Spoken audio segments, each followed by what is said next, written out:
L'orchestre du siècle des Lumières, l'OAE en anglais, était auparavant basé dans une prestigieuse salle de concert de Londres. Mais l'année dernière, durant la pandémie, il s'est déplacé au sein de l'école Auckland Burley, dans le nord de Londres. Ils ont aménagé une ancienne salle de classe pour en faire leur bureau et peuvent utiliser la salle de réunion pour les répétitions. Certains musiciens étaient peut-être nerveux à l'idée de ce changement, mais ils voient désormais les avantages d'être basés dans une école. Oui, je pense que la véritable impulsion énergétique vient des étudiants ici. Cela nous nourrit durant les répétitions et profite à notre musique quand nous sommes ici en particulier. Donc votre musique s'est améliorée par le fait d'être dans une école ?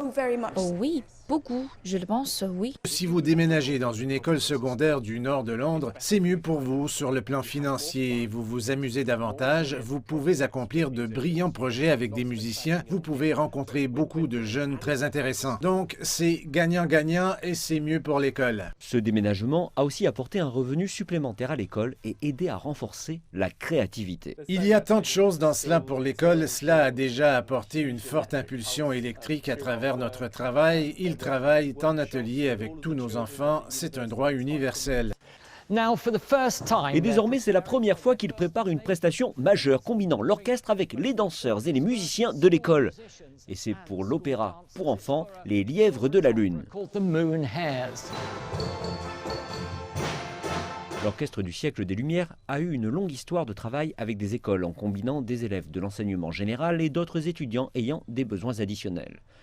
Et rejoindre ce projet musical a véritablement remonté le moral d'Alice O'Connor, âgée de 15 ans.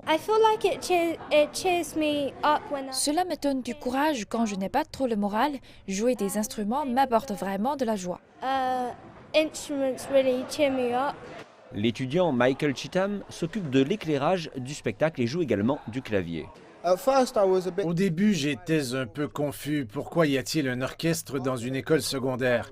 Puis après un certain temps, j'ai réalisé qu'ils nous ont beaucoup aidés.